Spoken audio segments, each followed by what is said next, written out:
ఆమోసు గ్రంథం ద్వారా ప్రభువు నాతో మాట్లాడాడు.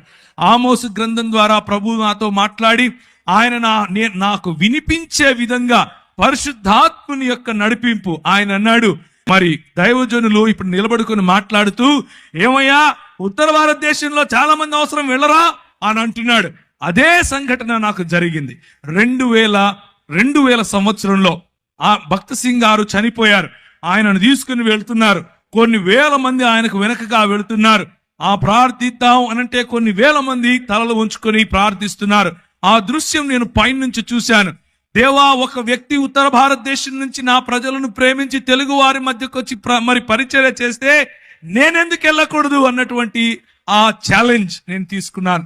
నేను వెళ్ళాను. మధ్యప్రదేశ్ అనే ప్రాంతంలోకి వెళ్ళాను. పరిశుద్ధాత్ముడు నన్ను నడిపిస్తున్నాడు. ఒకానొక రోజు రాత్రి రెండు చొక్కాలు 2 ప్యాంట్లు పెట్టుకుని బయలుదేరాను.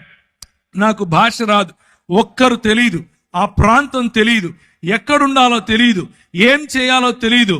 దేవుడు చెప్పాడు నేను వెళ్ళాలి. ప్రభువు రాత్రి నాకు ఒక దర్శనం చూపించాడు. ఒక ఇల్లు, దానిపైన జూలాగర్ అని రాస్తుంది. జూలాగర్ అంటే ఇంట్లో పిల్లలు పెట్టుకోవటానికి ఉండేటటువంటి ప్రదేశం. ఆ ఇల్లు నాకు కనిపించింది. లోపల ఒక రూమ్ చూపించాడు. ఒక చైరు, ఒక బల్ల, దాని మీద ఒక గ్లాసు, దాంట్లో అంటే చెంబు, దాంట్లో నీరు, ఒక కాట్ అంటే ఒక మంచం. ఆ మంచం మీద మంచి పరుపు, గల్లగా ఉండేటటువంటి ఒక బెడ్షీట్. ఇది నాకు కనిపించింది. రాత్రి ఆ దర్శనం చూశాను. ఉదయం పరిశుద్ధాత్ముడు నడిపిస్తున్నట్లుగా నడుస్తున్నాను. పరిశుద్ధాత్ముడు నాకు చెప్పినట్లుగా ఏ డైరెక్షన్ లో, ఏ దిశగా నేను వెళ్ళాలో ఆ దిశగా వెళుతున్నాను.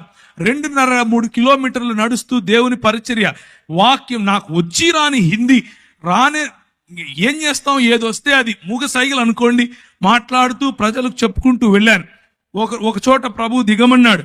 దిగి చూస్తే ఎదురుగా అదే ఇల్లు కనిపిస్తోంది. దేవునికి స్తోత్రం కలుగును గాక. ఆ ఇంటికి వెళ్ళి తలుపు తట్టు అన్నాడు. నేను ఆ ఇంటికి వెళ్ళి తలుపు తట్టాను.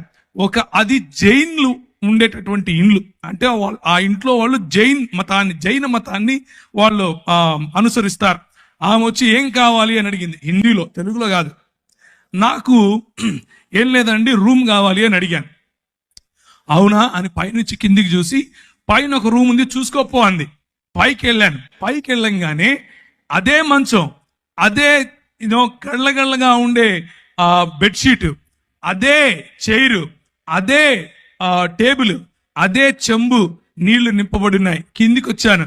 అమ్మ నాకు సరిపోతుంది, నేను తీసుకుంటాను అన్నా. డబ్బులు ఇవ్వండి. నా దగ్గర డబ్బులు లేవు అన్నా.